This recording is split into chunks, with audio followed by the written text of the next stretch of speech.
Good morning, YouTubers.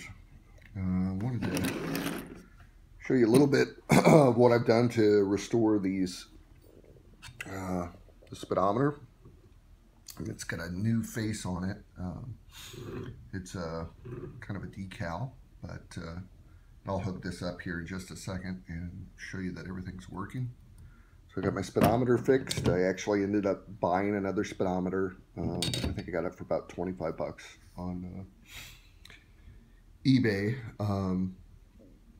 and the inside guts of it were just fantastic. So I just took the whole guts unit and put it in there. This one, the tachometer, I think we talked about before. The decals I got from a company in, I wonder if I got there. I think Diablo Cycle. I don't know if it's got their name on there, but these are just the instructions. But basically, what you do is you have to sand. So here's like the original one, and you can see that these have got, you know, I mean, it's identical. And this face is actually in very good shape. I'll probably list this on eBay. There might be somebody who wants it for $5. But what you have to do, these are green discs, and you actually have to sand everything off the face.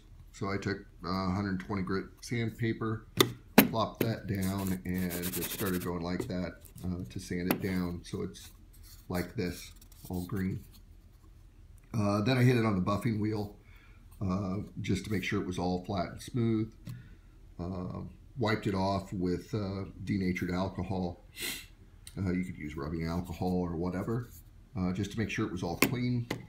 They have you take a little thing of water and a drop of dish liquid, and you spritz it. But these are actually stickers. The liquid, you can kind of see here. Here's some of the leftover material. It's like a vinyl sticker. It's very nice quality. It's got a very sticky, tacky back to it. And you, actually this whole thing comes off as a big square so that you can use the corners as handles. And with your faceplate wet, you line up your holes and stick it down there until you're happy. If you're not happy, you can peel it back up. It's kind of what the water in the dish liquid is for. But once you get it happy and centered, then you lay the sides down and push from the center out to get out any air bubbles. So very simple. At first when I saw it, I thought, oh my gosh, they're water decals, like the plastic models that I dealt with when I was a kid. And it's like, oh, that's gonna be horrible, but they're not. They're very good vinyl quality. There is a little bit of a shine to them, I think, that the original just doesn't have, and it may just be because they're old. But as far as the graphics and everything, it's spot on. I got my mileage set up there. My counter at the bottom works. I just sprayed a little bit of lithium grease to grease up some of those gears and gave it a good go around. And everything's fine. Set my needle at 0 and locked it down. So hold on just a second. Let me get my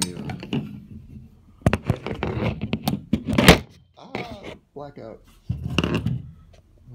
See if I can find something to hold up the camera.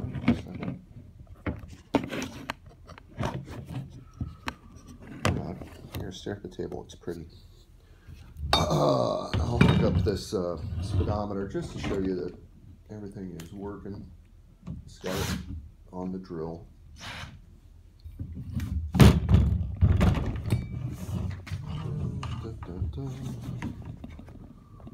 And okay, so again, you can see here. You can see my cables working out, and again, this is just really hard to do with Oh, no octopus hands.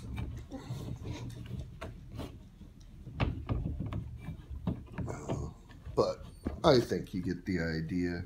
If I can do it long enough, it's walking out. This is all my dad.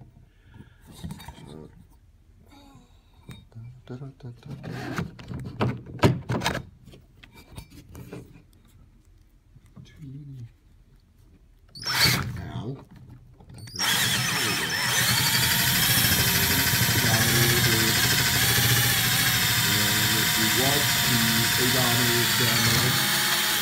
My cable came loose now.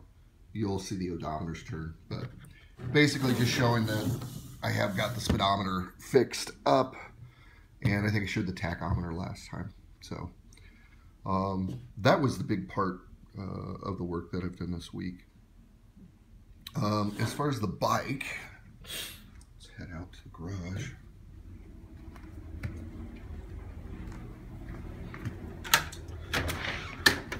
Let's see here. I did get my fork seals in. So basically the way I got the fork seals out last week, I ended up going to O'Reilly's. Originally I was using a long rod to go through there, and I had bent an end on it to try to pop out that the old fork seal. I went to O'Reilly's for something else, and I saw they had the Loan-A-Tool program. So I rented a slide hammer, and then they had I forget what it was for. I don't know, some carburetor, flywheel, something or another. But anyway, it went in there, and then when you screwed it in, it actually pulled out, and it had reverse prongs on it. So I used that, and then the slide hammer. Took about 2 hits, popped right out. So that's the way to do it. Go to your local auto parts store, rent some of those neat tools.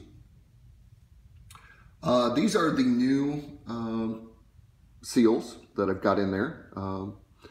Worked out really well. Basically went to the hardware store, found a piece of PVC pipe, just regular old plumbing pipe.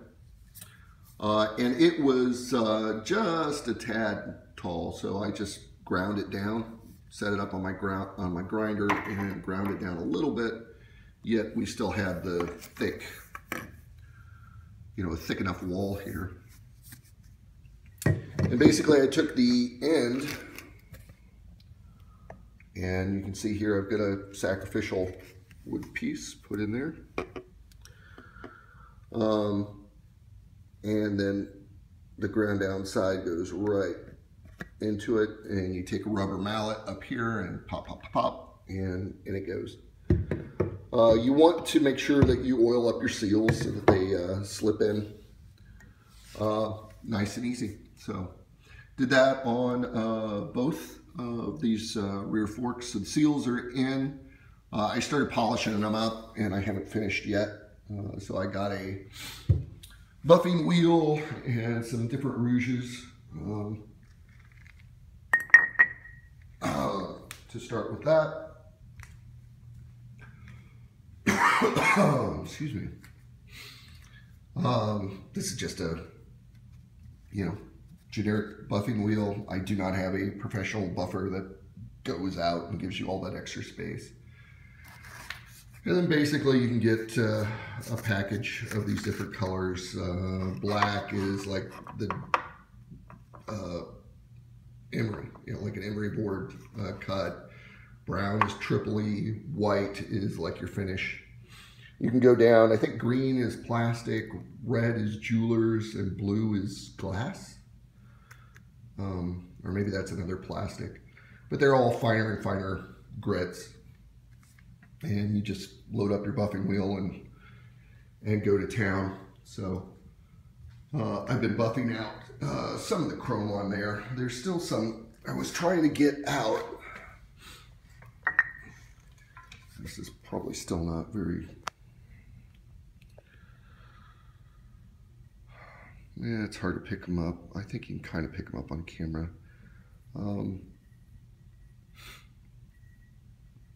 There's like some pitting. Not a lot. It's really not even pitting. It's more discoloration from where the aluminum started to oxidize. And that's what I was trying to buff out, but it's not. I don't know if I need to get more aggressive with it or if I should treat it. I mean, the aluminum itself is, you know, it shines up nice. This is a lot shinier and cleaner than it was before. And I don't want it to be super shiny because that's not really the style of the bike as far as that's concerned. So I'm gonna have to do a little bit more research on that. I just want to take, you know, try to get those discoloration spots out without, you know, and making that the color even, not the brightness change, if that makes sense. The other thing that I started looking at was, started looking at the points and the condensers. I got my second point in, and wouldn't you know it, there is a left and right point on this thing.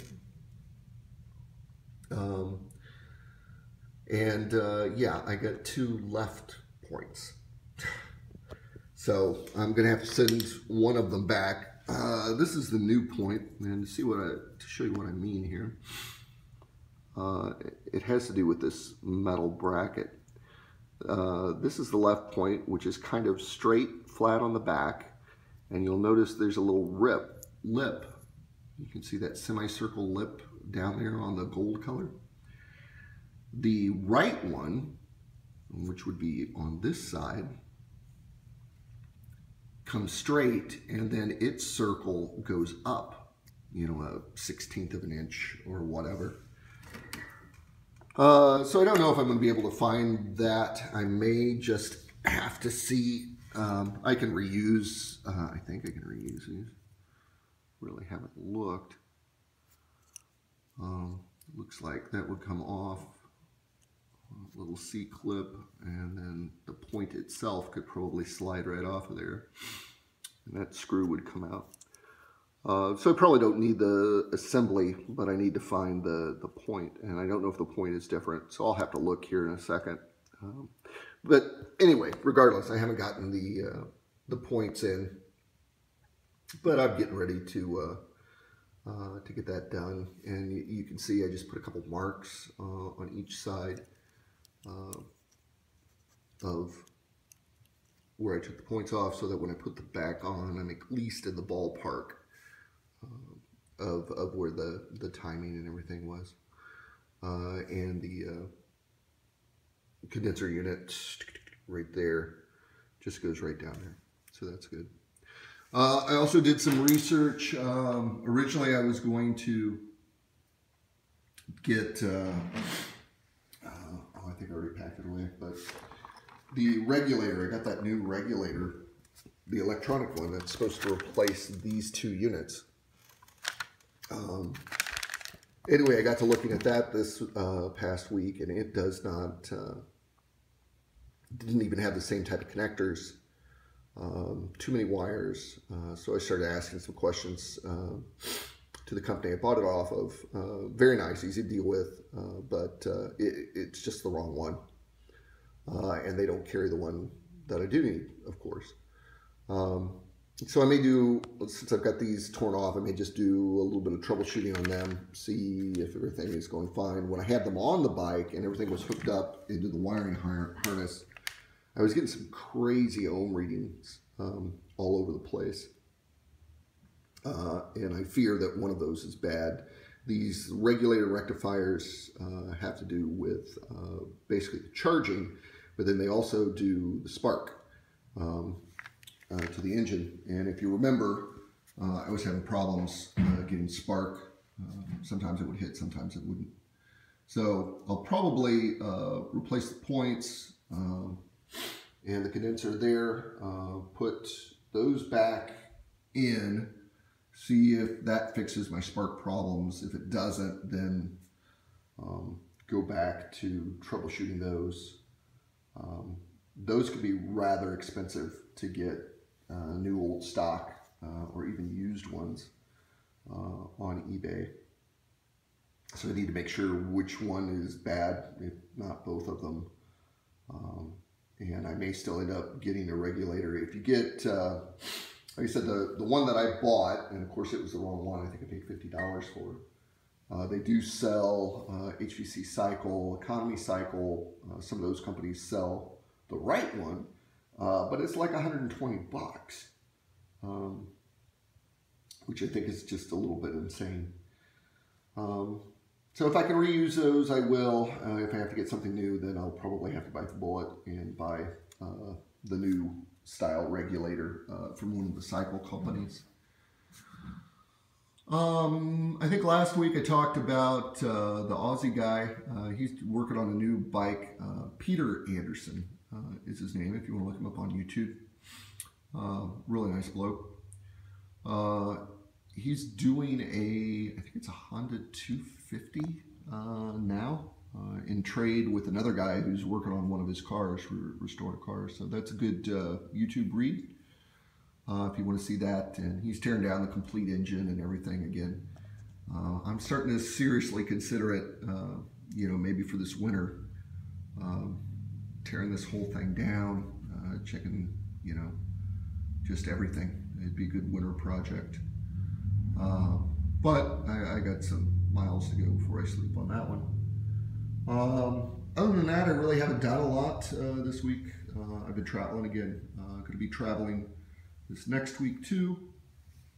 And then we're going on vacation holiday for a couple weeks.